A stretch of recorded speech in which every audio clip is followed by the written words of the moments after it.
All right, welcome to another episode of the Trojan Hour. I'm James, I'm Ryan. Nice. How we going? I'm Matty. and today we've got a very special episode. We've got Gary Noesner is joining us today, former FBI negotiator, author as well of a really good book. So, how are you, Gary? I'm doing very well, fellas. Nice to be on the program. So, thank you very Thanks for much for coming. joining us. I was pretty excited when you said that you were keen to get on the show, and we all decided to listen to the audiobook version of your book. Man, what a story! What a story! Absolutely unbelievable. Yeah, it was a multiple listen. Well, it is what it is, and sometimes when I think back on some of the things, it even surprises me that I had the opportunity to be involved in so many interesting things through my career. I was very fortunate to have that experience, although they weren't always pleasant experiences. Yeah, I encourage everybody out there to. We're going to put a link to your book, Gary, in the show notes, and we're going to. We've got a lot of interest of people that want to actually buy your book and have a listen or have a read. We did a little bit of promo leading up to this episode, and I am not much of a reader as such. I like to listen to audiobooks because we're big podcast fans, and our line of work allows us to it's convenient. Listen to a lot of podcasting, but yours was done very well, and I'm glad that you narrated it yourself. Yeah, that was a big one. How did you find doing that? Was doing the reading your own story? Was it easy for you, or was it a bit of a pain at times? It was more difficult and challenging than I anticipated. When the Waco TV series came out, my book had been out for 10 years now, but 2 years ago they decided to release it in audiobook for the first time, and sent me some samples of a few professional readers and asked me to determine which one I liked, and they were all good. And I just, as a passing comment, said, "But if you want, I'll read it." And they were surprised by that and said, "Well, you would?" And I said, "Sure." I figured, how hard could it be to read your own work? I discovered it took about a week to do it. They did it in a studio not too far from where I live, and I had a great technical engineer that took me through the process. And he's the one who had the voice, so he should have been reading it. But yeah, it's amazing how you stumble over your own words and how you have to pause for sentences and places that you wouldn't in the written form. So yeah, but I was glad to get it done. I think it sounded great, and you've actually got a really good voice for. You should probably think about doing a podcast, I reckon, Gary. Yeah, I didn't realise when I first started listening to it that it was Gary. That it was read by Gary, and until you said it, I was like, wow, you read it really well. Yeah, you got a beautiful voice, Gary. Yeah. Well, thank you. I mean, I've told I have a good face for radio, so really nice to hear. So, talking about the book, so I listened to it. I think I devoured it in about 2 work days. I had it done, finished. Unbelievable, so good. I think my first one took 2 days, and then I done the second time in 1 day, and then I got about halfway through this week. Wow, so smashed it. I think it's a fairly quick read. When I was asked by Random House to write the book, they wanted about 85,000 words, and I gave them 165,000 words. Wow. So there's a lot more stories that just didn't even get in there. But how many type of incidents, say a prison riot, do you want to hear about? Yeah. So we tried to keep it to the key learning points that illustrated what I thought was most important. But but as a read goes, I guess they determine that the typical person that reads this kind of book wants a book of a certain length and assume they know what they're doing. So that's what we went with. So I think it was structured really well, and it wasn't. We're big true crime fans ourselves, and we've listened to a lot of podcasts, and I've listened to a lot of audiobooks and political audiobooks and that kind of thing. And yours had my attention the whole way through. There wasn't any point where I thought, getting a bit bored, and I'm not just blowing you up, Gary, because you're on the podcast, but it was really good, and it was a really you had me straight away from the whole Charlie and the Sperryville incident. Yeah. Am I saying that right? That was, I was in. I was entrenched, and I don't think I stopped the whole time. It was the type of thing that you listen to Well, the thank first you. the first time, and then when I listened to it the second time, you get a lot more other things from it. There's a lot to digest. That's why I listened to it multiple times. You got different sort of pieces of the story. So when we didn't want to talk too much about what you spoke about in the book because people are going to read the book for themselves. What we wanted to ask you, so after listening to your book myself, I had a lot of questions, and I think we're all the same. People are going to read your book after this. When they're listening to this, they're going to go out and listen to the book. So what I wanted to ask you about, so during a negotiation, Gary, and like, what is the first primary goal that you try to reach with a perpetrator? Is it to find common ground, or is that or build a bit of rapport? Is that the first step? Well, I would say the rapport building is more important. You know what we've learned in the negotiation business, it's not the power of your argument or the logic of your thinking that carries the day. It's the creation of a relationship. And when people are in a crisis, they they're having the worst day of their life probably, and when someone like me is at the scene talking with them. So what we have to do is gain their trust and confidence that we'll treat them fairly and respectfully, and we'll listen to what the issues and concerns that they have are. And when we create that relationship, we set up an environment in which now we can begin to be of some influence. Yes. People want to work with people they like and respect, and who in turn like and respect them. So we try to be that voice, that person. A lot of the people we deal with in crisis, and it's certainly the same way in Australia, because I've had the great pleasure and honor to work with the Australian negotiation teams, who are absolutely excellent. But it's the same thing the world over. People are in crisis. It's not always what happens to us in life, it's how we feel about it. And they have strong emotions. They're not thinking or behaving rationally. Sometimes they get into a self-destructive mode. And we have to be that anchor for them. We have to be that voice that helps lower that emotional content, so we bring them to a place where they're thinking and behaving more rationally. I don't know if you can see my hands, but I use the old childhood teeter-totter playground. And when someone's emotions are high, you see that their rational thinking and behavior is here. So the first and most important task of the negotiation team is to work on lowering those emotions. And you see what happens when we lower the emotions. The rational thinking behavior rises. That's pretty simply the process. And it works in a very high percentage of incidents, not all. Some people are quite set on self-destruction and harming others. But typically, there's some ambivalence.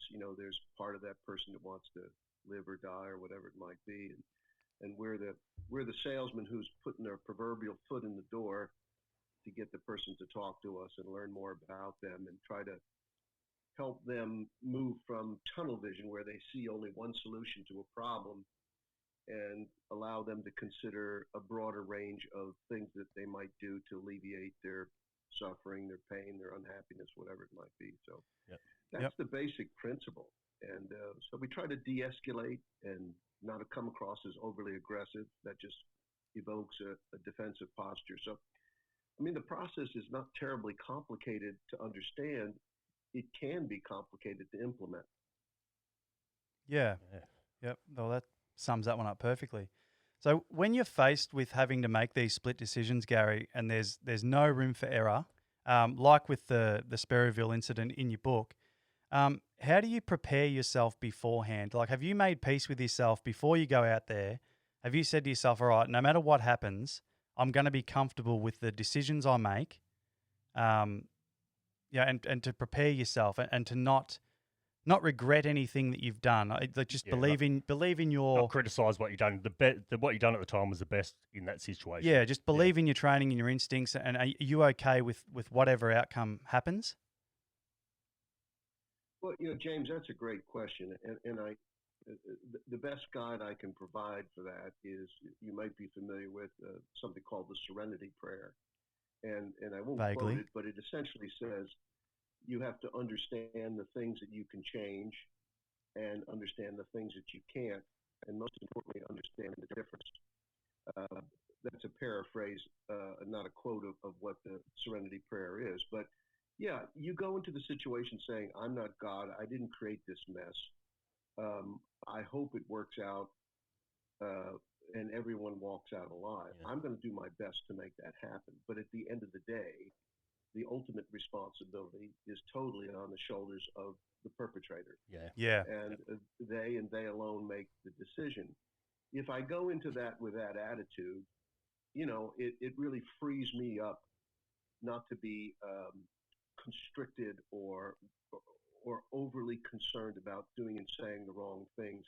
You mentioned something before in passing that there's no room for error. Actually, there is. We make errors all the time. Yeah. Okay. And I tell negotiators, particularly if I want them to relax. Well, let me digress for a moment. If you're successful as a negotiator, when you pick up that phone or talk to that person in crisis, if you can talk to them at the same tone and demeanor that you would a close friend of yours who was in crisis, then you'll be successful. Yep. And you are able to do that because you don't put too much of a burden on yourself to always say and respond in a perfect way, because it's not going to happen. Yeah. You're going to make mistakes. What you have to appreciate is that overall, how do I come across? Caring, supportive, non-threatening, interested in what they have to say, empathic to the plight that they've been involved in. These are the things, despite saying one or two things that maybe weren't as good as I could have said, maybe my responses weren't perfect, but overall, the tone and demeanor that I convey is going to get the job done. And once you know that and embrace that serenity prayer, it really frees you to be yourself and to be natural and relaxed and effective. Yeah, perfect. That really, that answers my question very well. The Serenity Prayer. I'm gonna have to read that one up tonight. I might have to call on that one day. You never know. So you explain in your book, Gary, that when you wanted to be an agent from a very young age, and they were kind of like, heroes to you, and they really, your mum bought you an FBI book and all that kind of thing. And can you explain, do you think there's a moment in modern society that you can recall where things changed with respect towards law enforcement and authority? Because now I think we see a lot more lack of respect for, law enforcement, for, the government and that kind of thing. Mm-hmm. Do you think that was a gradual thing that happened, or was there a moment in time that kind of changed that? No, I think it's certainly very dramatically in the United States, but I understand in Australia, Canada, and other countries as well. There is it seems to me a growing number of people who have a distrust for government. As we are all better informed and have more sources of information, always accurate, by the way, but can lead people to draw false conclusions about government's intent and the risk of government, and causes them to act out. And police are very often the visible form of the government, particularly when we have people who are angry over some political question, or we're certainly seeing it. I don't know if you've seen it in Australia. We certainly see it in the United States now that there are people that want the restrictions lifted on, caused from the COVID virus, and got quite angry, and they bring guns, and they, are trying to intimidate government officials to do what they want. I think this is unfortunate, and but also I have to say that there is a bit of it that is fostered by law enforcement. We have increasingly, through my career and beyond, become a bit more militant. It started in the United States when the military would be at no prior equipment to law enforcement to use in critical situations. So it was free. But now you had FBI agents, police officers dressed like people on the battlefield, and armored vehicles, and heavy shoulder weapons, and all sorts of things. Some of that is absolutely necessary, but I think it could be said, or some could argue, that it is maybe overly applied. I mean, when I was a young FBI agent, we would have a very bad and dangerous man that we wanted to arrest, and two of us would go out in our suits, and you take the back door, I take the front door, and we arrest him, and that was it. Now it's a SWAT team call out, and there's a cast of hundreds of people involved, and it tends to escalate the crisis, and it can leave a bad taste in for the community at large to see that. Again, I think many in police would argue, well, we have to do that because the perpetrators are better armed, they're more anti-law enforcement, they're more likely to take shots at us. And there's some truth to that, but it's cause and effect back and forth. So I think it's important that law enforcement have really strong community relations and let the populace know that we are there to serve. We're not there to oppress them or take their rights away. And that's a balance that has to be maintained. And I would say to some extent, certainly in the United States, it's a little bit of out of balance right now. Yeah. Do you think your negotiating skills are good enough to negotiate a truce between Donald Trump and Nancy Pelosi? No, I don't think I can. Yeah, I don't think anything could. I know politics is not necessarily the focus here, but as a negotiator, I shake my head almost daily at Donald Trump, and it's almost like he's purposely going out of his way to do everything wrong in terms of how he engages with people. But he's masterfully got a lot of people to support him. I just read a poll this morning before I came on with you guys about America's standing in the world, and it has precipitously declined. And that's mostly because of the perception of him as our leader. And yet his followers, if you asked a very diehard Trump follower, that he or she would tell you that the world finally respects America, and they've never been more respectful of us. And it's completely opposite of what the truth is. For people like me who travel around the world a great deal and have a lot of international friends, I get a little clear sense of the reputational damage that's been done. Yeah, well, that was going to be my next question was, how much would they have to pay you to negotiate with Donald to stay off Twitter? But you've already answered that once. I would do it for free, but I just don't think I'd be successful. Yeah, I don't think he listens to many people, does he? Definitely not. You have to pry it from his lifeless hands. Yep. So I think we know where you stand on President Trump at the moment. So I think we don't need to. Let me just say this, James. So I don't leave any listeners with viewers, I should say, with a mixed idea. Mm-hmm. What I believe are the things that carried me through my entire FBI career, and I hope my life. I believe in honesty, integrity, compassion, and humility. And I find none of those in Donald Trump.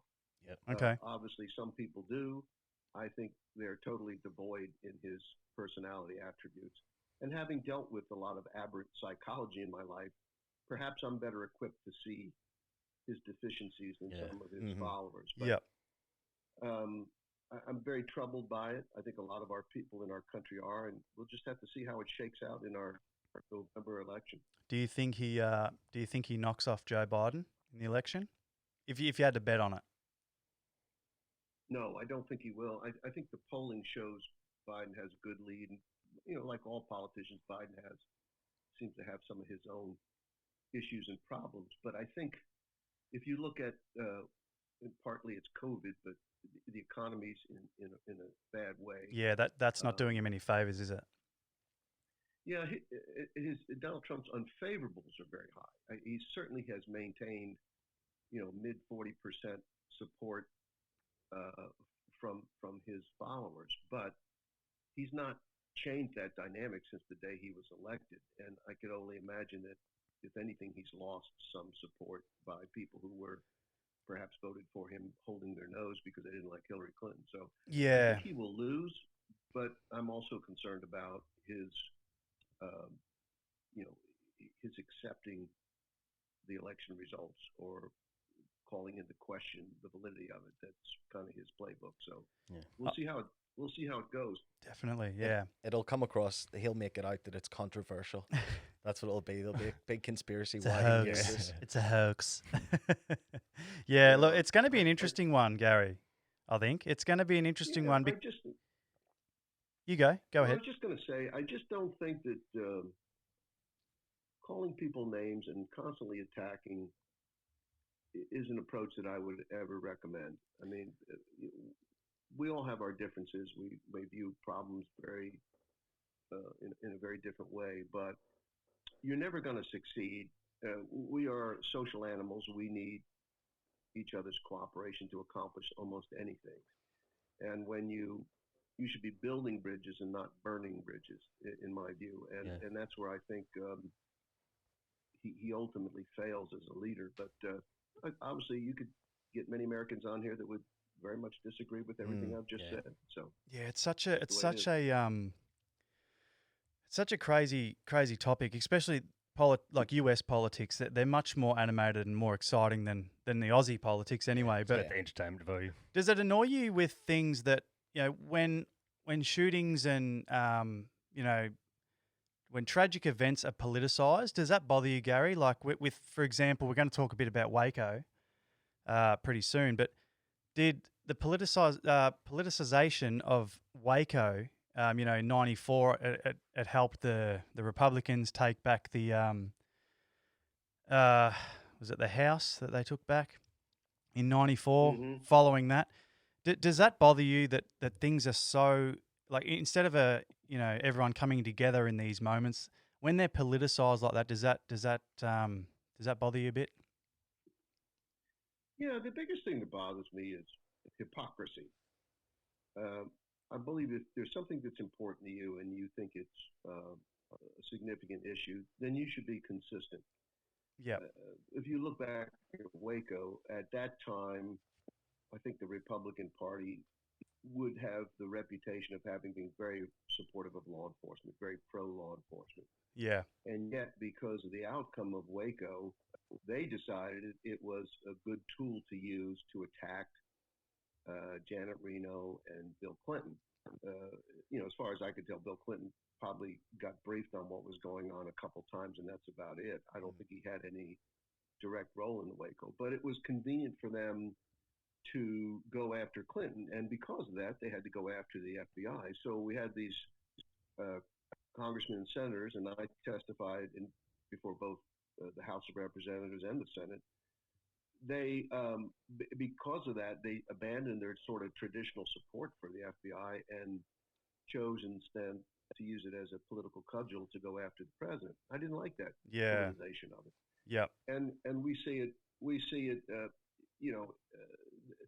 There are some who continue to use anti-government sentiment to support their beliefs, and I think that's a very unfortunate occurrence. yeah. Yeah, for sure. So talking about Waco, Gary, it's been heavily politicized, and there's I think Waco is probably has the most conspiracy theories surrounding it.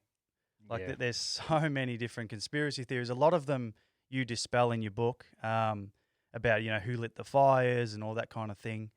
But what's your opinion on the notion that it was the ATF that originally tipped off the media to the siege, as it was supposed to kind of be this clean-cut operation that redeemed them and saved face from the failings at Ruby Ridge? Well, it goes beyond Ruby Ridge, but I think at the time of Waco, the ATF as an agency was under some strong congressional scrutiny. Again, you talk about politicization. ATF was responsible for enforcing federal firearms laws, and there were Republicans that didn't want them to do that. So they were on the chopping block and being considered for being eliminated as a federal agency. So when the opportunity came for them to be involved in both Ruby Ridge and then Waco, they they viewed this, particularly Waco, as an opportunity to showcase the contributions they made to law enforcement. And yes, they wanted that to be widely seen, so they alerted the media to film the raid. The media was there, at least a camera crew was there, and that cameraman driving around trying to find the compound stopped and asked the mailman, mail delivery man, where it was, and that mailman turned out to be David Koresh's brother-in-law. So he, of course, rides back to the compound and says they're coming, and so the Davidians were prepared, had their weapons out and their fire stations, where they were going to shoot from and all that. So when the ATF showed up, who fired first, I don't know. I wasn't there. The TV show I was involved in seems to lead one to the conclusion that the ATF fired first, shooting a dog. I don't know if that's true or not. I think there's a cameraman that was there that testified that the Davidians fired first, but I don't know. That's not important to me. What really is important is, regardless, the shootout started and a lot of people lost their lives, and that's what brought the FBI in. So clearly, I think it's not disparaging the ATF to say that they probably would have been far wiser to try to arrest David Koresh while he was away from the compound, on the theory that you cut the head off of the snake and the rest will work itself out. So it was a tragic start to an event. It was definitely a bad omen to start with, knowing how armed they were and being a tip-off. It was sort of just going into the belly of the fire, wasn't it? Mm-hmm. Yeah, definitely. Yeah.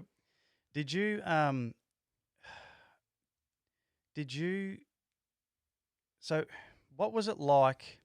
What was it like getting played by somebody in the film? Was that surreal to you? Well, first of all, my book covers a whole span of things, not just Waco, but obviously they purchased my book as one of the two books used to base the TV show. Right.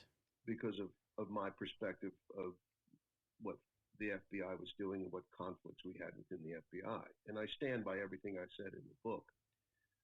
They told me that this guy named Michael Shannon had been selected to play me. And I had seen Michael Shannon on the TV show Boardwalk Empire. I didn't even know his name, but I said, that guy is really great. Unbelievable. And sure enough, he gets hired for the job. And he and I speak on the phone, but we had not met in person until I went out to the set. He was just terrific. Not only is he an amazing actor, but he's a really nice and great guy. And we had drinks and dinner literally every night that I was there. And wow, great fun swapping stories from our respective worlds, but I thought he didn't try to imitate me, but he certainly captured my demeanor and my beliefs and my philosophy. And it's quite odd to see somebody. I remember the first scene I was watching, he walks up to somebody and says, "Hi, I'm Gary Noesner." And I go, "What?" And, and then you hear words that you stated in real life that were written in the book that come out of his mouth. And it's just a very odd thing. It takes a while to get used to, but I'm extremely fortunate that such a talented person was chosen to pick me. And the whole cool. cast was quite amazing. I mean, I think there were some inaccuracies in the production at large, but they were trying to do the best they could, and the actors were all terrific. I mean, Taylor Kitsch, who played Koresh, was just amazing. And Taylor Kitsch has played a Navy SEAL in a few movies, and my son, who had been a Navy SEAL, came out to the set for a few days, and the two of them got along quite well. So that was kind of fun to see that connection as well. Yeah, a lot of the actors in that miniseries, I think a lot of them were in Boardwalk Empire also. I think there was 3 maybe. Paul Sparks, who played Steve Snyder, and Shea Wiggum, who played the SWAT team leader. He's the Eli, chief of police in Boardwalk Empire. Yep. So they're quite and they're Star-studded. great friends. So the four of us would hang out literally every night, and they're a fun crowd to be around. I can tell you that. You have no doubt. Very Aussie-like. Yeah. So did the portrayal, talking about the TV series, Gary, Did the portrayal of David Koresh, did that bother you at all? Because the facts seem to suggest that he was a bit of a, dangerous, psychotic, even pedophile. But the TV series doesn't really portray him in that light. They kind of portray him as a bit of a bit of a goofy martyr, I would say. Yeah, I think that's where they failed a bit. What they were, Drew and John Dowdle, the producer directors, the brothers, they're great guys, and they were trying to show the charismatic side of Koresh that served as a beacon to attract followers.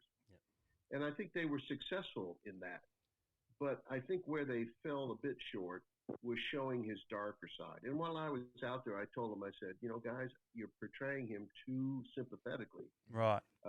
Yes, he had a charming side, but in reality, he was a very dark, sinister, manipulative, self-serving guy. Yeah. And I don't think that comes through sufficiently. And, they kept telling me, well, just hang in there. You'll see the later episodes, he becomes darker and darker. And I never really saw it move to that place to the extent I would have liked to seen it. Because, and let me make a larger comment. There's people that watch the TV show that are very upset about the government. And part of that is because of that portrayal of these are just a bunch of nice, maybe weird cult people living out there in Texas, in the country, and we should have just left them alone. Well, he was a pedophile. He was involved in illegal weapon sales. He was not a nice person, as most of us would characterize him. I'm not saying that deserves the raid that took place, but the accurate picture of David Koresh was not a positive one by any stretch of the imagination. So, I think that's that allows people simplistically, they want everything to be black and white. Yeah. Koresh was good, therefore the government was bad. All the government wanted to do was go out and kill those people. And other people on the government side would say, yeah, they're a bunch of nutty, kooky cult people. Yeah. And neither one of those stories is even remotely close to the truth. Certainly, even though I had strong disagreements with some of the FBI leaders at Waco, nobody wanted to see those people get killed. Yeah. They just had a different way of thinking they could get them to come out than I did. I think in hindsight it's pretty clear they were wrong, but that's neither here nor there. But people want a good guy and a bad guy. They don't want gray. Life is gray. It's not black and white. And I always tell my colleagues, I have always and consistently placed the burden of responsibility squarely on the shoulders of David Koresh. Every day for 51 days, he was given the opportunity and encouraged and promises made to come out and lead his people out to safety. And every day other than letting some out, he refused to do it. One could argue that the FBI would still be there today. You can't be there forever. You would have ran out of money, wouldn't you? Everybody that says, I had a coffee. Yeah, everyone. It was $1 million a day, which back in 1993. $1 million a day, was it? $1 million. Wow. Yeah, it's a lot of money back then. Wow. And for every person that now criticizes the FBI for the ending, was probably the same person that was criticizing the FBI, saying, "Well, what's taking so long? Why can't the government get this resolved?" So I think it's a lose-lose situation sometimes for you guys. Can't please I think it is, but I just would allow people to have a more expansive view. And what I've always said to my colleagues in law enforcement, we have to learn what we did right so we can repeat it, and we have to learn what we did wrong so we can avoid it in the future. It's the reason I wrote my book. It's the reason I agreed to be involved in the dramatic series, because even though I place the blame on David Koresh, that does not mean that the FBI didn't make some very significant mistakes that did contribute to the unfavorable outcome, terrible tragedy. So we have to learn from that. When you were doing Waco, the series, obviously you were from the FBI aspect. You worked alongside David, which was one of the survivors there. How did you find that? Yeah, I had never met David Thibodeau. He was one of the survivors. He came out on the final day of the fire. There was 9. We negotiated out, my team negotiated out 35 people at the halfway point before I was replaced. Nobody else came out after that. David Thibodeau stayed in throughout, but he survived the final day of the fire, was able to be rescued. People thought there would be a lot of tension between us. And when we were on the set, we, for the first time, had time to sit across from each other at the canteen where they were feeding the crew. And he had his back to them, but I could see them. Everybody in the crew was watching us to see if there'd be a fist fight or something. But we got along pretty well, and I like David. In fact, he called me 3 or 4 nights ago, and we had a very pleasant chat. We disagree on some things, but I think, but I think also he I probably shouldn't have, but he mentioned to me that he thought that he had learned a lot from reading my book and talking and listening to me, and he now has some doubts about some things that happened there that prior he didn't. So, and I learned some things about what they were thinking inside and how they were acting. So I think it was a really interesting angle for the producer directors to try to get someone on the inside looking out and outside looking in. 100%. And I think overall you have to give them credit for really showing the drama of the situation, I think, in a very accurate way, the tragedy. There was a few key points that, I would have liked to seen differently. And of course, those happen to be the ones that people glom onto. I did a Reddit Ask Me Anything online about 2 weeks ago. And afterwards, I had people messaging me, calling me baby killer, and oh wow, hoping my family went to hell, and all kinds of things. And you realize there's people are very passionate about these things, and those are the same people that probably never read the book or saw the TV show. They probably would have realized that I was, not advocating that kind of ending. Yeah. You're also dealing with the depth of hell in the internet, mate. Yeah. The internet is a pretty toxic place at times. One-minded people. Well, it's easy to attack people anonymously, and but it's disappointing. I don't mind someone disagreeing with me and having a different point of view, but I think there's no reason to be disrespectful and threatening as well. That's really completely uncalled for. I mean, if there's a topic that's important to you, read about it, not just from one source. Don't just get it from one news entity. Do some research.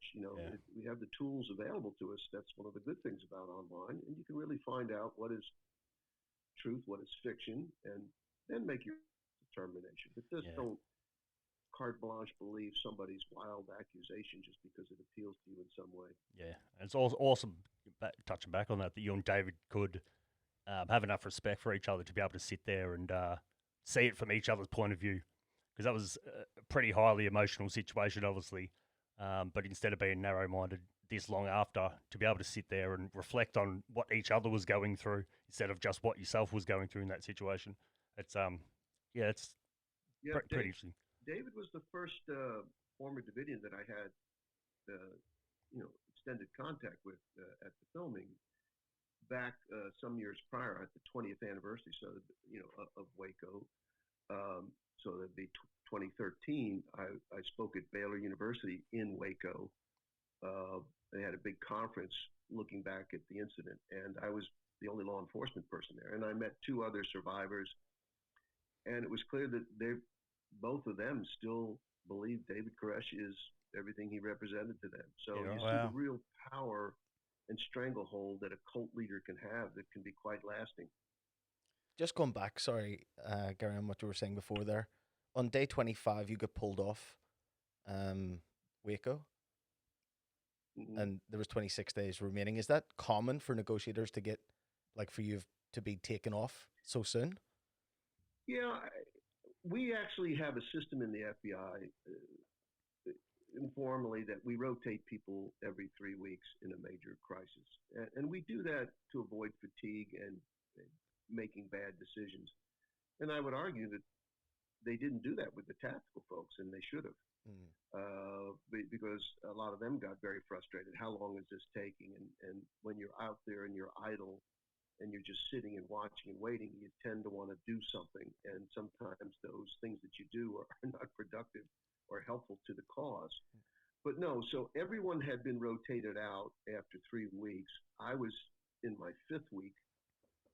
and they said, okay, it's time for you to rotate out. It was far less dramatically, happened less dramatically than depicted in the TV show. But politically, I also found out that I was viewed as politically within the FBI. I was viewed as an impediment to those who wanted to employ, more tactical pressure. Yep. All right, that's what I wanted to. That's what I was about to touch on as well. It's true. Well, let me finish. It's true. I was an impediment to that. So I was replaced, and they brought in somebody else that they thought would be more receptive to that approach. Yeah. And of course, look what happened. It didn't the work. rest is history. No one else came out. Yeah, and you explain that in your book. But how much harder, Gary? How much more stress was put on yourself, knowing that you weren't just negotiating with, crazy old David Koresh? You were also negotiating with your own agency almost to just give me time, guys. Like just let this play out. We're getting results. They were trying to do it the old school sort of tactical Russian way, where especially in the early days too. You guys, the negotiation team, you knew the merits to what you'd done, what you could achieve with it, but you get the tactical eyes, grunts that want to knock the door down, run in. So did it make it harder for you? That stress would have been in the back of your mind, knowing that, you're not only negotiating with Koresh, but you've also got to try to hold them off, keep the agency off your back there a little bit. Absolutely. And Matt said something a minute ago that I think bears repeating or emphasis, and that is negotiation team. Obviously, the TV show depicts Michael Shannon basically working alone with one assistant. We had 2 12-hour shifts, and each shift had anywhere from 8 to 10 negotiators on it. I mean, right. we had a large team performing a whole range of functions that I don't have time to get into now, but we prepare, we analyze, we develop a strategy. And a lot of times it became difficult because we as negotiators, I think, had a very clear sense of what we wanted to do and what needed to be done to achieve success. Then I would go relay that to the on-scene commander. And he would very often agree. It wasn't that he was saying you can't do these things, but then he would also agree with the recommendations of the tactical team leader. And those actions and behaviors were very, contrary to what we were doing. We were sending mixed signals to the Davidians. So are you going to believe the nice man on the phone or the man in the tank that just ran over your car? Yeah, I mean, one has a far more dramatic, representation to you. So that was the failing of, I think, the on-scene commander not appreciating that we had to speak with the same voice and coordinate our actions better. So some of these decisions, I think my negotiation team began to look at me and say, like, hey, boss, what the hell's going on? I thought you told them what we wanted to do. Why did they do something differently? And I had a hard time explaining the personalities of those two others to my team. And then one day the on-scene commander walks into the negotiation room and has a Trumpian moment where he's basically all over the place talking about how the tanks could tear down the building and so forth. And he was on a rant, and it wasn't a discussion, it was just a speech. And he walks out of the room, and there was a hushed silence. And all the negotiators looked at me, and they basically said, oh, I see what you've been going through. They finally understood that indeed, in many ways, the negotiation internally with the decision makers was far more difficult than negotiating with Koresh. Yeah. I think religious experts would all tell us, oh, you should have called us in. We could have told him he was interpreting the Bible wrong. That's a bunch of nonsense. You can't talk somebody out of their core beliefs. No. But I would argue strongly that we knew how to deal with Koresh.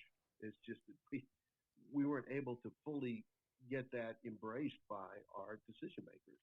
They weren't trying to be destructive. They were frustrated. The expense we talked about earlier, the manpower, the public criticism. Why can't the vaulted FBI get this done? What's the problem? This guy's snubbing his nose at you. Do something. Get this over with. It's costing us too much money. It's an embarrassment. So, so on the one hand, he was saying, yeah, Gary, you and negotiators do your thing. And then, hey, SWAT team leader. Yeah, screw around with him on the outside. We're going to force him out. I'm going to drive over his drive over that nice car. Do you find this day and age, over the years with all the policy procedures, a hell of a lot more learned about psychology and stuff? There's less of that power struggle now between SWAT teams, negotiators. Do they work together more now that the grunts can see the merit in negotiation, or is it still pretty big power struggle? We want to run in, we want to negotiate. I think it's a mixed bag, and it's certainly improved over, when I first got into it. Negotiations started as after SWAT did. SWAT was developed, in the United States by the LAPD in the 60s, and negotiations by New York City Police Department in the early 70s, and then the FBI kind of really borrowed from that and expanded the discipline, the understanding, the psychology, and so forth and so on. But there has always been a tension, yin and yang, between the tactical and the negotiation side. And part of it is based on the type of personalities within law enforcement who are attracted to those professions. Yeah. The tactical guys are typically very action-oriented, black and white kind of guys. Yeah. And negotiators tend to be very experienced senior investigators, good interviewers, good interrogators, good source developers, more patient, understand people maybe a little better. So it's not surprising that we can approach the same problem differently. Yeah. Some police departments around the United States and around the world, they have incredibly effective cooperative positions. Other places, these kinds of conflicts continue. You have to remember, our policing is a bit different than in Australia, where you, in essence, have a more limited number of police departments with a more universally accepted procedural for how they train. In the United States, we've just got thousands and thousands of police departments, anywhere from a one-man sheriff up to New York City. Mm-hmm. So it varies widely, the degree of training and sophistication and capabilities. But and I'm not defending that or arguing for it. It's just the way it is. So I think we have to work hard at that tension. And I think it was maybe James mentioned earlier, the militarization of law enforcement. I think to some extent negotiations has lost a little bit of ground, because in the post 9/11 era, the age of terrorism, there's been a phenomenal amount of money spent on developing tactical capabilities within law enforcement agencies. And the old saying is that Maslow had, if you're a hammer, every problem looks like a nail. Yeah. Yeah. So if you've got this capability, there is an urge to use it to solve your problems. And that's where we run into problems. And in fact, I would say, and that's why I wrote about Ruby Ridge in my book, even though I wasn't there. Yes. TV shows as I was, but I wasn't. The fact that the tactical team performed, inappropriately at Ruby Ridge never really became a scandal till after Waco. But that belief that they are the ones that know how to solve these things got out askew in the FBI, and the influence, power of the tactical commander at that time outweighed mine. Mm. If you look at a military rank, the head of the FBI's hostage rescue team was a colonel, and as the head of the negotiation team, I was a lieutenant colonel. Yeah, well. Okay. And eventually, after Waco, I was promoted to a higher rank, given the status of unit chief and given a larger staff and personnel, in part to recognize that that was out of balance, because our philosophy has always been that the on-scene commander, the ultimate decision maker, should equally weigh the input from the tactical leader and the negotiation leader in making a decision. But if one outranks the other, it can skew the impact they have on the decision making. So Right. the FBI has on paper corrected that, but I'm not sure how well it's being implemented. The FBI hasn't had a lot of significant crises since I retired, so I'm not sure where their capabilities are now. I hope they've learned these lessons. So talking about the commanders, that's internal struggle that you had not only dealing with Koresh, but trying to convince your superiors, I suppose, to let things go how they were. After it was all over, have you ever spoken to SAC, Jamar, or Rogers after that? Well, after the incident, we certainly had a number of meetings in the FBI to sort of look at what happened, and then in preparation for the congressional hearings, they both testified, as did I and others, a few others, and so we had to engage with each other at that point in time, and we certainly had different opinions, but I think during the testimony, the FBI was under such bogus assault that I think all of us kind of rose to the occasion to sort of defend the organization from unfounded accusations. Yes. And unfortunately, that to some extent, I think, served to mask to some extent the very real problems we did have that really didn't come out sufficiently in my view. But, those two individuals, they're dedicated, long-serving FBI people. While I disagree with the decisions they made, I think their intent was proper. They wanted to see everybody come out alive. They just probably didn't have the training and the temperament to act as effectively as they could. And the testimony, or the testament of that is, as you may recall from my book, 3 years after Waco, we had an 85-day siege in Montana with another anti-government group. And in this instance, the new director of the FBI, Louis Freeh, said, "Gary, we're in no rush for this to end. Do it the right way." And with that sort of high-end support, we were allowed to implement a very patient, thoughtful, and effective strategy in negotiations that ultimately yielded a surrender without any loss of life on either side. And I think that was sort of the first real symbol of redemption, that we had gotten back to doing things the way we did before Waco. Waco is really, and Rubio is a departure from FBI orthodoxy. Mm-hmm. We had taught for many years, don't do it that way, and yet we did it. Yeah. And that's the real lesson. And it's stuff like at Waco where they played the loud music and some of that nonsense. That's not part of what we teach as negotiators. I wouldn't have thought so. It's stupid. And and I said at the time, at best this is ineffective. At worst, it makes us look stupid.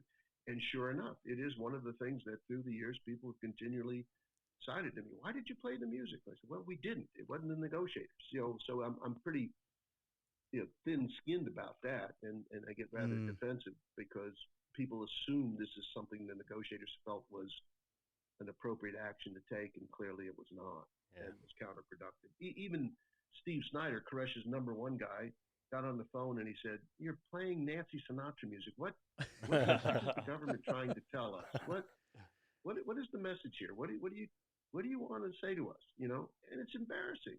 Because we didn't know it was going to be done, and yet as negotiators we have to respond to it, and it's just not the way it's supposed to be. It's not the FBI playbook. It's like you were constantly trying to undo the damage that was being done by your own agency in a way. Like that would have been so frustrating to have that happen. It was.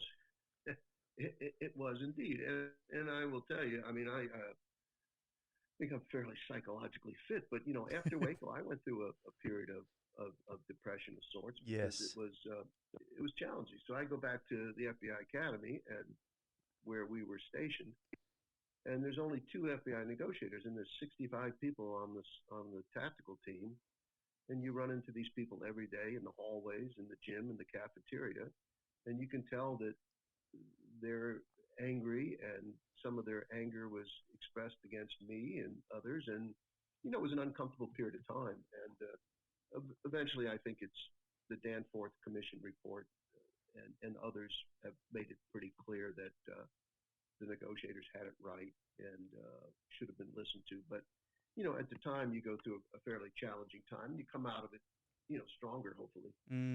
Did you get any support was there any support back then for the the depression or anxiety or things that agents would go through? Or was that not typically done Not back really. then? We talked a good game about that, but we really didn't do it. We recommended it for police, and police officers implemented programs and said, "This is what the FBI says to do," but we weren't doing it ourselves. But fortunately, as a negotiator, I used to, every course I taught at the FBI Academy, I would bring a psychologist in, usually someone associated with a law enforcement agency. In fact, one of years of work with New South Wales came back as well. Okay. And just great guys. And so I had some of those that I was able to tap into on a personal level and talk about some of the problems and concerns. I had very supportive colleagues and a great family. So, I eventually worked through my funk. Depression might be too strong a word, but certainly it was a funk that enveloped me for some, maybe a year or so. And eventually in my life, a lot of work helped to deflect my attention back to what needed to be done. Yeah. So going back to the religion side of things, Gary, when you're dealing with people that have such a strong belief structure, whether it's you've dealt with it on multiple occasions, whether it's terrorism or the Branch Davidians, or how do you negotiate against God when they turn around and say, like when David Koresh had agreed to come out, and then you're talking to his number two and he's like, well, now God's told him to wait. Yeah. Very convenient. Like, I know it's like, how frustrating is that, and what's the game plan there? Because how do you argue against God? You don't. You don't, and we didn't really try to. We certainly during the time I was there, we acknowledged that we didn't understand the Bible like David Koresh didn't have his understanding, his lifelong study. Let me explain it to you this way. If you look at the personality of someone like David Koresh as a pie chart, there's probably a sliver of pie, I don't know, 10%, 15, 20%, whatever it is, that represents his core religious beliefs. You are not going to change that. You're no matter what argument, no matter what expert you put up against him, no matter what literature you have access to, you're not going to change his view. So the real goal is not so much to continue to argue about things that you can't change, but to move the discussion into that other 85, 80% of the pie, where things are more normal, more worldly. And in fact, that's what we did. And all the people that we got out when I was there, all 35, we were not in that religious slice of pie. It's like in the United States, a very heated issue is abortion.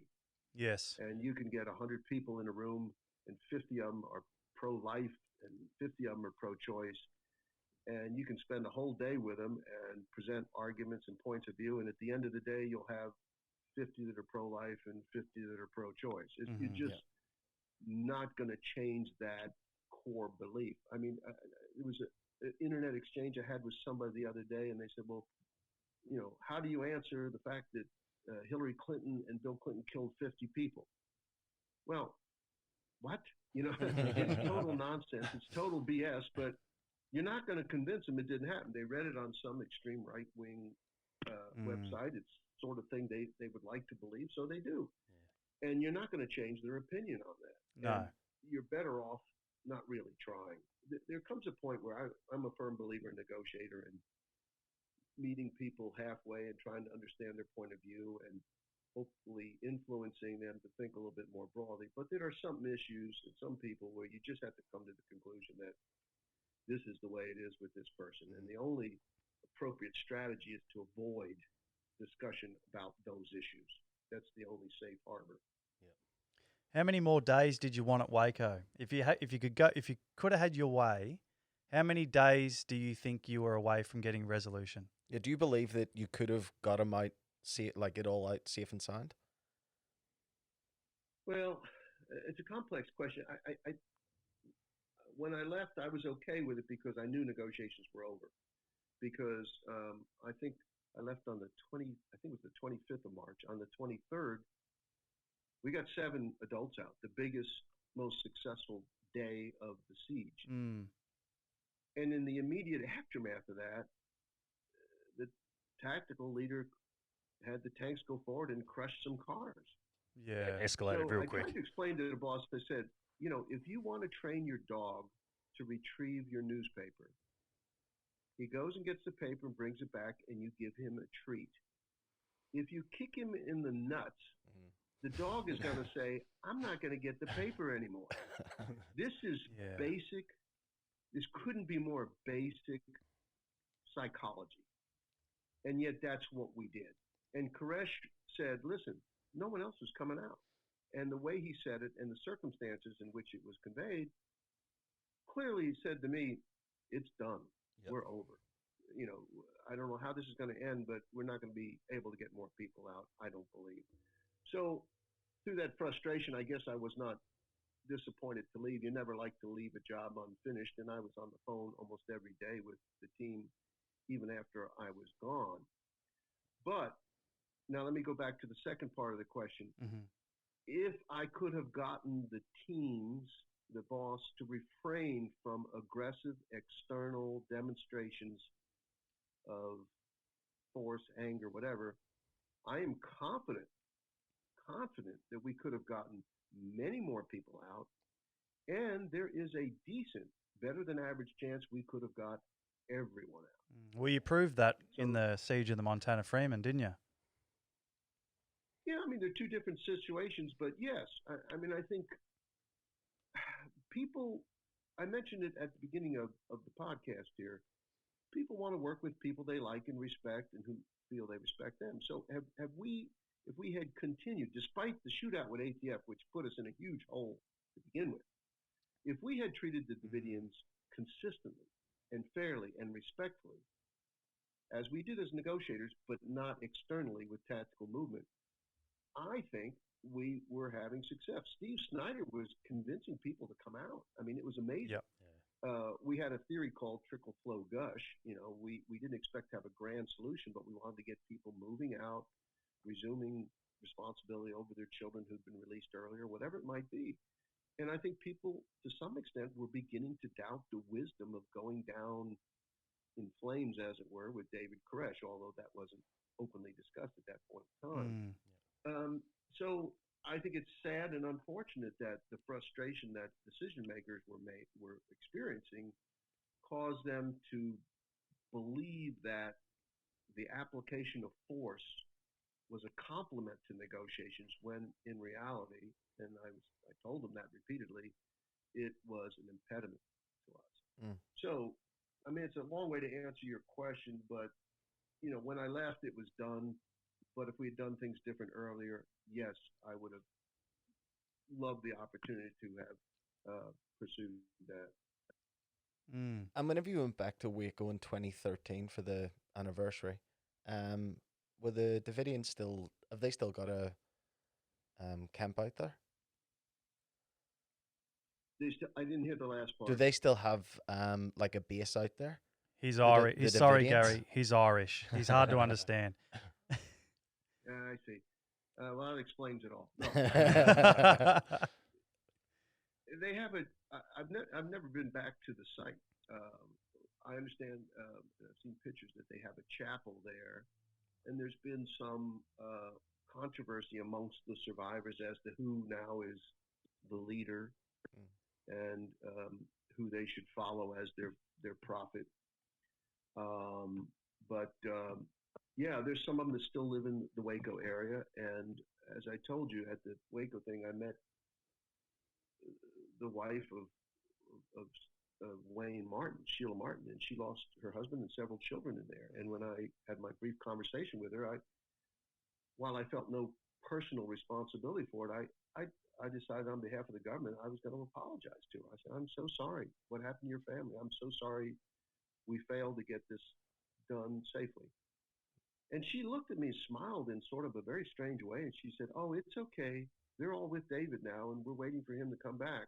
Yeah, that's So lovely. she's still there, and Mm. again, you see the power of that thinking, and to some extent, I think you could say that the people that were attracted to David Koresh were people looking for answers in life and not finding them in perhaps more traditional venues. Yeah. So they were attracted to his message of salvation, and it was a powerful thing that they embraced. And it's the kind of thing, it's the kind of strong belief that a powerful cult leader can exploit to their personal advantage. And I think that's the biggest rap I have against criticism of David Koresh is I think he exploited people. We had the Australian, Graham, I believe his name was. Yep, there was were over Australians there as well. And there was an interview that I recently watched from 2018 or 19, and he talks about how he still believes in a lot of the stuff that David talked about and his time there. He still believes a lot of it. There's probably more than people realize. There's a goodly number of religious people that have really been inspired by the book of Revelation, which is a very dark part of the Bible, and it talks about the end times, and the forces of evil will kill the forces of good, but they will come back and inherit the earth. And it's so widely interpreted, it can mean so many different things to different people that it's bizarre the hold it has. I mean, there was one opportunity where David Koresh told us at one point in time, if we could tell him what the fifth seal meant, he would release a kid. So, of course, we start our research project and we read our Hotel Gideon Bibles, and we go to Baylor University and we reach out to some religious experts, and we come back and we say, well, we're not religious scholars, but this is what we understand the fifth seal represents. And his answer was simply not even close. So, and I could give you another 10 examples of times where he cited something religiously and then kind of changed his mind or didn't agree with our interpretation. You just can't win that. Yeah. You can't win that. You were never gonna have a good enough answer for him. No. Never. And that's what's so funny, because among the critics of the FBI after this were religious scholars and cult experts. Well, if you'd only talked to me, I could have convinced you what to do. I know how to do that. Well, here's my response to that. In the year 2000, I went to Israel, and the Israelis were very concerned about some American religious cults over in Israel, and would they do a sort of a Branch Davidian situation from their point of view to bring about the end of the world? Would they engage in violence? And in this conference, they had scholars and academicians and police officers and all sorts of folks. And there was a question raised, and all these scholars got up and said, if you have somebody with a strong religious belief, I said, you should call us in to talk to them. And I listened to this for a while, and I finally got fed up with it. And I raised my hand. I said, listen, your child that you love more than anything in the world is being held hostage by a religious fanatic. That fanatic has a knife to your child's throat, and it's going to kill your child. Now, who do you want to talk to that child? Some religious scholar that you found in the phone book that is a cult expert or a religious study expert? Are you going to call Shmulik Zoltak, the chief negotiator of the Israeli National Police, who's done this 300 times with a 90% success rate? Who are you going to talk? Who are you going to get to talk to that man who's threatening the life of your child? Well, it's a no-brainer. Yep. It's an absolute no-brainer. Yeah, when you put it like because that. What's really, When you put it like that, definitely. Because who knows how to talk to people in crisis? I don't have to be a religious expert, but I have to know how people think and behave in a critical situation, how they can be self-destructive and manipulative. Exactly. And if we're going to be successful, that's the approach that's most likely going to take. So I take a little umbrage at some of the criticism from the outsiders. I spoke with a cult expert the other day, and he said, I tried to reach out to the government. Nobody would call me back. I could have told them what to do. And I said, well, I'm sure you know a great deal about this. And I'm sure your advice would have been, worth listening to. I said, but we literally had, during Waco, dozens and dozens, if not hundreds, of so-called experts calling in and saying, I have the answer for you. So what am I supposed to do? Devote 100 people to talking to each one of these people, trying to determine which ones are kooks and nuts versus the ones who can really help us? It's not practical if you stop to think about it. Yeah, and talking about the power that David Koresh had over these people, is it like seeing that firsthand? Is it easy for you to understand? Like, was that a Jonestown moment for them? Do you think that's what it was? Do you think that was their final goodbyes? He's got everyone rounded up and convinced everybody that was the way to go with lighting those fires. Do you think that's what happened? With some variation of that, and we were very worried about the Jonestown scenario. In fact, we brought it up several times. We said, are you folks going to kill yourselves? And of course, he always said, no, we're not. I don't think it was like Jonestown where he called everybody together and say, drink from the Kool-Aid and let's all die together. But I think he had a group of particularly loyal followers, and I think he told them to prepare to light the fires. At the end, Koresh's selfishness caused him to say, well, we're all going to go down. And I don't think anyone was given a choice or asked. David Thibodeau said, nobody ever told me they were going to start the fires. And okay. I think I don't dispute him. I'm sure he's true, but he wasn't maybe part of that core group of what Trump called Trump. That was a Freudian slip. Yeah, that sounds like it. What Koresh called his mighty men. And in fact, of the 9 people that survived the last day of the fire, I think 8 of them had accelerant on their clothing. Accelerant is kerosene or fuel oil. Yep. In other words, we're pretty certain that they're the ones who actually started the fire, and therefore we're in a position to get out before the building collapsed around them. There were problems in the prosecution, and there was some mistrials and so forth and acquittals, but it was pretty clear in our mind that it was started. The Danforth Commission, everybody said, oh, nobody trusts whatever the government does. This was a very thorough investigation, and they concluded without any question that the Davidians started the fire. We had an independent arson investigation. The fire started at 3 places simultaneously. There were people outside looking through binoculars that saw people light fires. One of the Davidians, a guy named Graham Craddock, was called into the grand jury the day after, and he said, yes, I saw colleagues start the fire. We had hidden microphones inside from the milk cartons that said, light the fires. I don't know what people need to know. Yeah. Now, they certainly started the fires based on our insertion of the tear gas, and it is true that I guess occasionally tear gas has started fires. But it's pretty conclusive that that's not what happened here. But it doesn't fit. It doesn't fit the storyline that so many anti-government people want to believe, so they don't believe it. Like Second Amendment lawyer David Hardy, he's not helping the cause for truth, is he? Who's this? Oh, the I didn't hear what you said. The Second Amendment lawyer David Hardy, he's not helping the cause for truth. He co-wrote the book This Is Not an Assault. Have you heard of that one?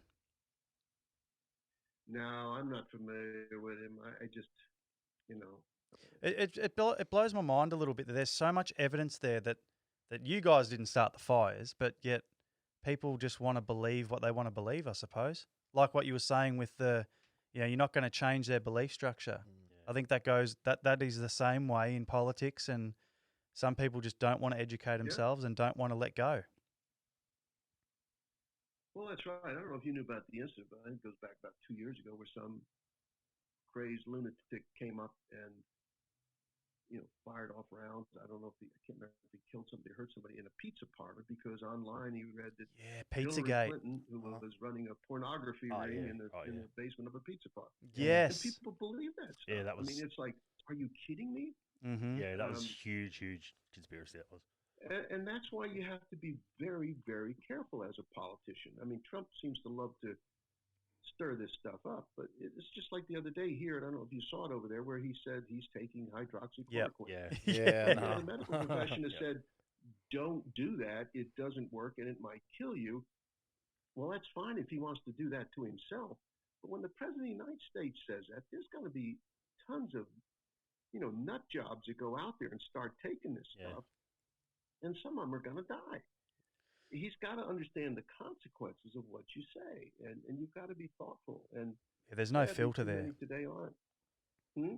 There's no filter there, unfortunately, with Donald sometimes. No, says what he thinks No, instantly. I mean, and there's examples of people on the other side of the equation who make outrageous statements too. But I think he's just, he's such an outrageous and repetitive example of it. But it's a daily show here in America. We get to watch what's the crazy thing of the day. But, Yeah. you know, actually, a fellow I talked to the other day, the cult expert that I referenced, he's really written a book called The Cult of Trump. I haven't read it yet. I hope to read it, but there's a lot of parallels and similarities. And, when Koresh said to everybody, or to his mighty men or whatever he called them, we're going to light the fires. Nobody says, well, do you think that's a good idea? Or do you think that'll work to our advantage? They just said, this man's a prophet of God. Yeah. He says to jump, and we say, how high do you want us to jump? I mean, that's the way it is. And that's the danger of people like that are comfortable manipulating people to do their bidding. So what you're saying is they should have just got Donald Trump to play David Koresh. It's going to get me in trouble. Sorry, Gary. I had to throw that one in there, mate. So can we talk about... I mean, I just... Yes, go ahead. Can we talk about... so the traits of a good negotiator, you've said, is being a good listener and being patient. They're two of the things.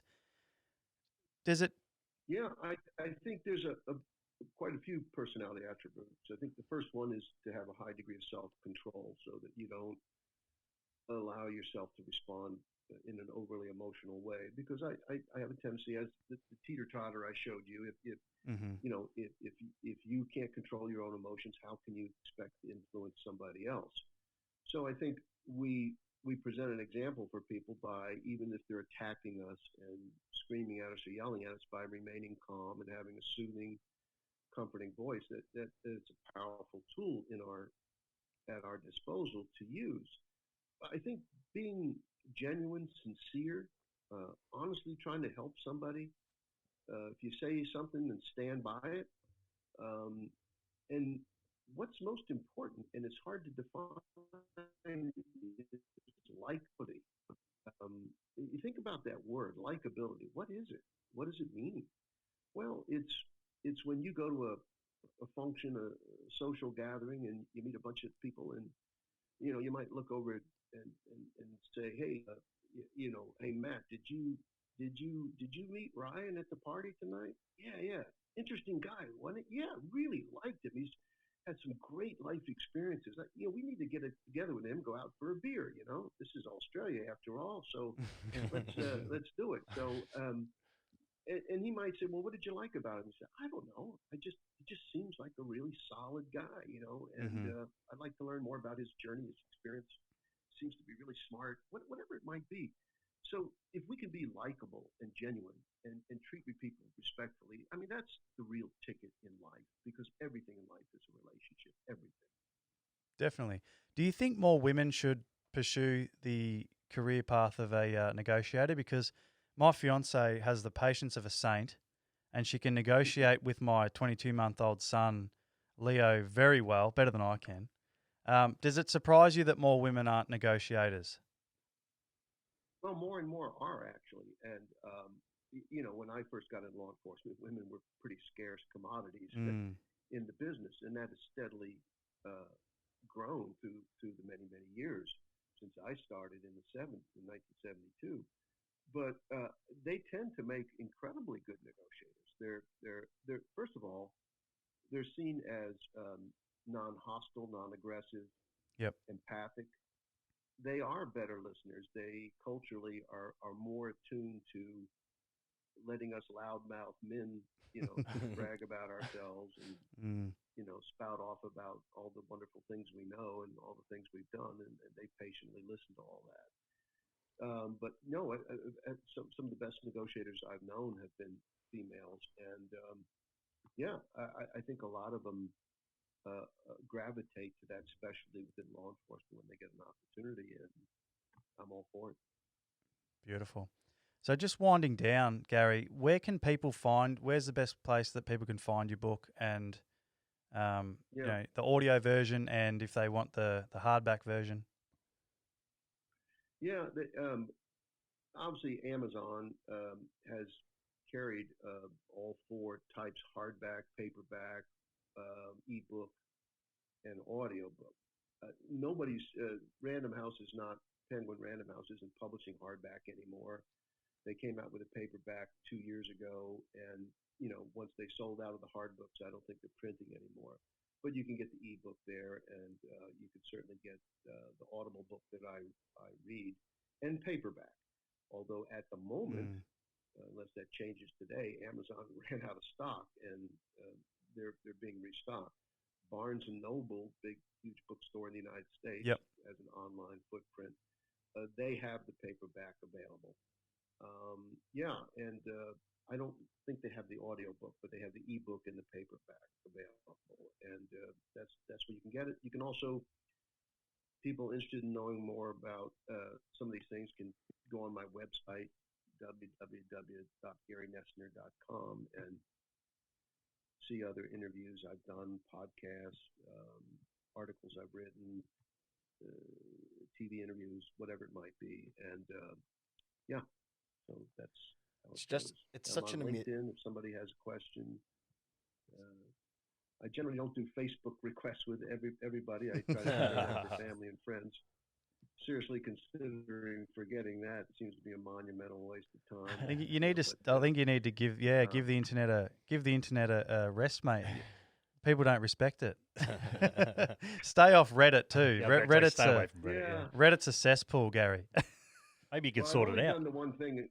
I've only Random House asked me to do the Reddit thing, and that was like 500 questions scheduled for an hour, and I typed very quickly, so I was able to answer quite a few of them. But some of the nut jobs came out, but that's the way it is. But it's an issue that's bothered me, that I think social media has allowed us to be a lot ruder than we would be if we were sitting face to face with somebody that we definitely allows us to. Yeah, and that's unfortunate. It brings out the worst in people, social media. It can. No, but it's also nice to. I mean, we live some distance, 4 hours from some of our grandchildren, and 2 hours from some of the others. I have 6, soon to be 7 grandkids, and one of the amazing things is we engage with them every day because of Zoom or FaceTime or whatever. Yep. So there's some good that comes with this technology as well. And I remember when I was writing my book, even way back, you don't have to go to a library and spend half your life ordering books so you could read up on something.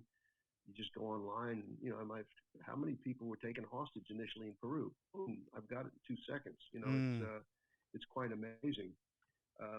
So we have to take, I guess, the good and the bad, but I wish people would try to be a little less acrimonious and not just stick in these camps where if I'm in this group, I have to hate everybody that's not in this group and disagree with everything that the other group believes in. People ask me, "Are you liberal or conservative?" And I say, "Well, what's the issue? What's the question?" That's And I think that is a perfect. That sums it up perfectly. And I think maybe you should be running against Trump, Gary, because I think a lot of people could get behind you. You have to see things from both sides, don't you?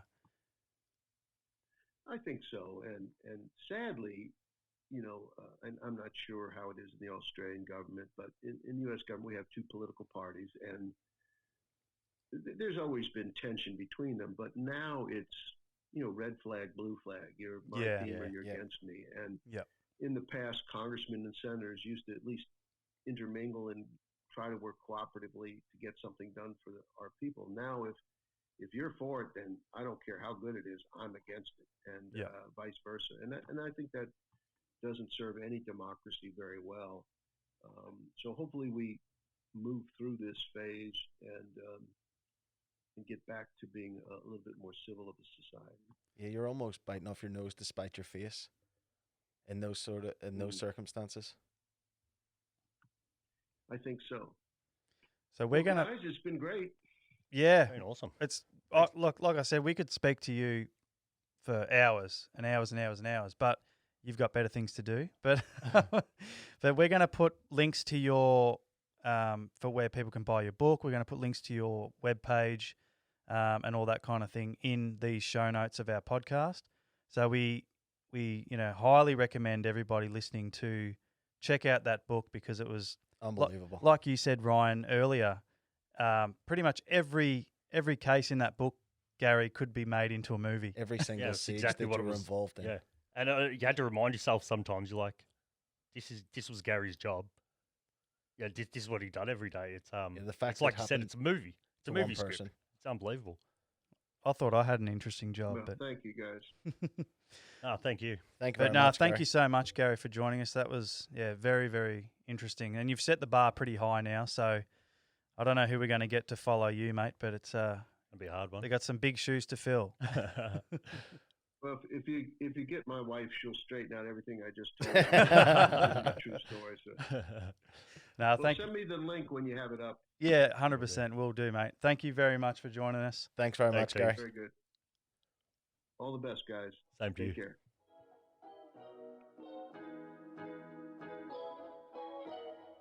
You're listening to the Trojan Hour. Yeah, the boys.